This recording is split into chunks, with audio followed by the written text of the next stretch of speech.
আমি ইউনিভার্সিটির first class first যে মাথা নিয়ে আমি অঙ্ক করেছিলাম, সেই মাথা নিয়ে যদি আমি কোনো খারাপ কাজে যদি নিযুক্ত হই, আমাকে কিন্তু সামলাতে পারবে না।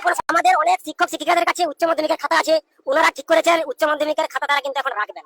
এখানে ক্লিয়ার ভাই, উনি যে ব্যক্তি রয়েছেন, যে ক্যামেরার সামনে এত ভাষণ মারছেন, তোদের জন্য তোদের স্কুলের ছাত্রছাত্রীরা আন্দোলন করছে।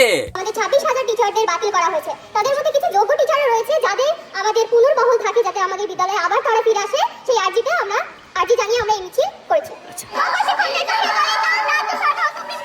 যাতে তোদের চাকরি বহাল থাকে, পুনরায় তোরা শিক্ষকতা করতে পারিস। কিন্তু ভাই তোদের এইরকম ভাষণ শুনে আমার মনে হচ্ছে ভাই তারা ভুল করছে। স্টুডেন্টদের একটা কথা বলবো, তোরা ভাই কাজের জন্য লড়ছিস।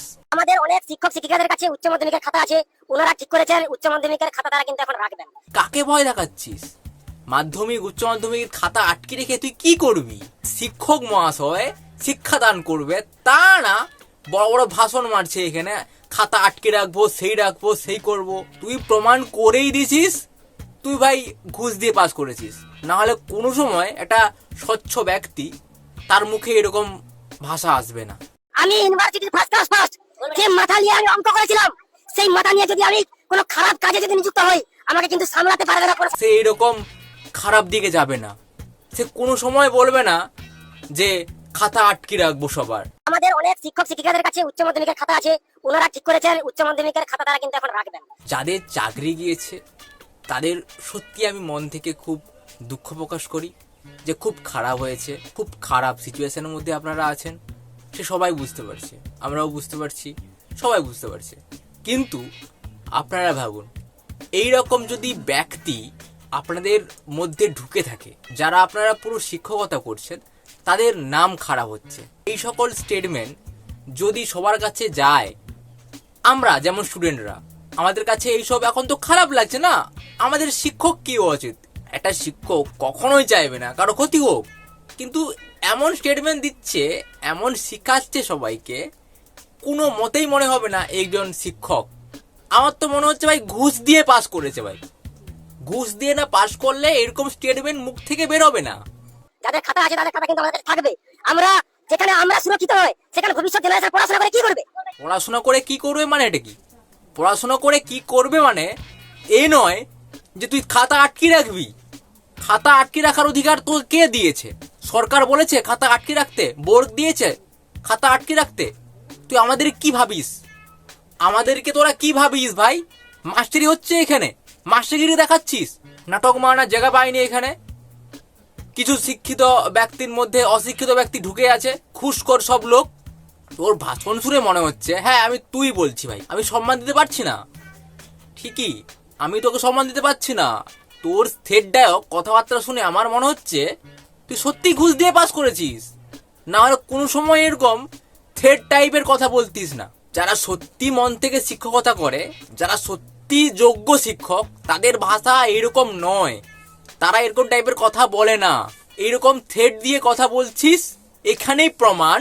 আর কোথাও যেতে হবে না, এখানেই প্রমাণ যে তুই ভাই টাকা দিয়ে পাস করেছিস। আজকে যারা এই জায়গায় খাতায় তাদেরকে 100 নাম্বার দিয়ে তারা কি করবে? শিক্ষক পদ যদি না থাকে, তোদের জন্য স্কুল ছাত্রছাত্রীরা রাস্তায় লড়াই করছে, রাস্তায় আন্দোলন করছে,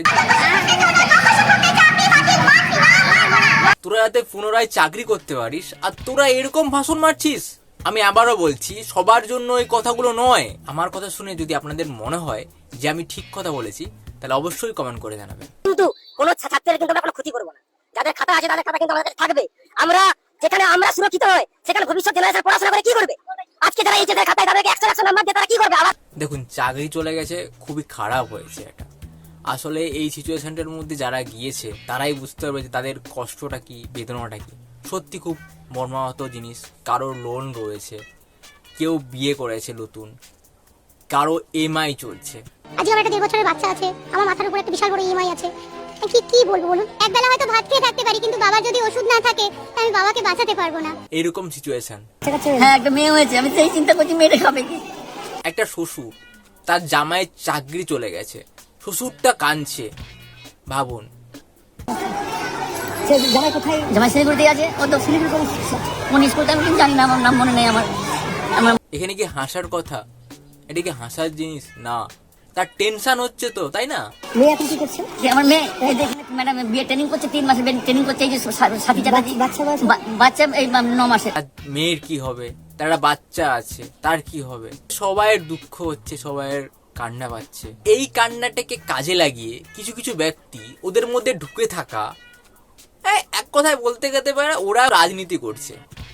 আবার কি এমন এমন ব্যক্তি আছে, আমি নাম বলবো না, দেখাবো।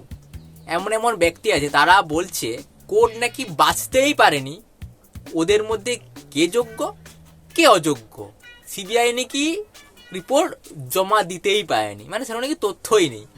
কিন্তু আমি জানি যে জমা দিয়েছে। সিবিআই অলরেডি জমা দিয়েছিল যে কারা যোগ্য কারা অযোগ্য, তার লিস্ট দিয়েছিল। কিন্তু সে বিষয়ে কোনো হস্তক্ষেপ করা হয়নি, কোনো কিছু করা হয়নি, পুরো প্যানেলটাকেই বাতিল করে দিয়েছে। আসলে কেন জানেন তো, এখানে পুরোটাই একটা খেল হচ্ছে। সেই খেল কে খেলছে কথা শুনেই বুঝতে পারবেন। সিবিআইও বলে দিয়েছে, মার্ক করে দিয়েছে কারা যোগ্য কারা অযোগ্য। অযোগ্য কারা সিবিআই এই সংখ্যাটা আপনার 6000 থেকে 7000 7,500 এর মধ্যে একটা ফিগার আছে। বাকি কিন্তু সব যোগ্য। এটা অভিজিৎ গাঙ্গুলির ইনিশিয়াল জাজমেন্টেও আছে, সিবিআই যে রিপোর্টগুলো দিয়েছে তাতেও কিন্তু তারা একই কথা বলা হয়েছে। তাহলে ভাবুন এখানে কে সত্যি কথা বলছে আর কে মিথ্যে কথা বলছে। সবাইয়ের কাছে একটা অনুরোধ, 26,000-এর মধ্যে কিছু অযোগ্য আছে, সেই অযোগ্যরা এমন এমন স্টেটমেন্ট দিচ্ছে, এমন এমন ভাষণ দিচ্ছে, পুরো শিক্ষক সমাজটাকেই খারাপ করে দিচ্ছে। আমি শুধু অনুরোধ করব, তোমরা এমন এমন স্টেটমেন্ট দিও না, তোমাদের স্কুলে যারা ছাত্রছাত্রীরা রয়েছে তারা তোমাদের যাতে না খারাপ ভাবে, প্লিজ।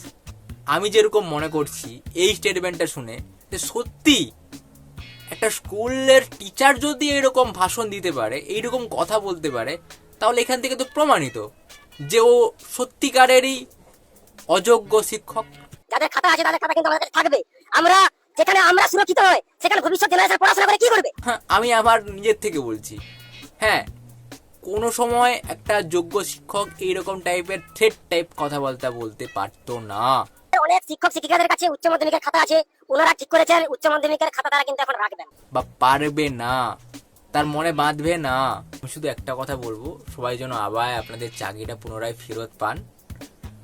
শান্ত থাকুন। অবশ্যই রিভিউ পিটিশনে আপনারা আবার হয়তো আপনাদের কথা সবাই শুনবে, হয়তো আপনারা আবার চাকরি করতে পারবেন। আমার তরফ থেকে যদি কোনো ভুল হয়ে থাকে বা আমার স্টেটমেন্টে বা আমার কথাবার্তা যদি আপনাদের খারাপ লেগে থাকে, তাহলে ছোট ভাই হিসেবে ক্ষমা করে দেবেন। আমার যেটা মনে হলো সেটাই তোমাদের সামনে তুলে ধরলো। তোমাদের যদি মনে হয় যে আমি ভুল বলেছি তাহলে ভুল, আর যদি মনে হয় যে আমি ঠিক বলেছি তাহলে অবশ্যই কমেন্ট করে জানাবেন আর আমাকে সাপোর্ট করবেন।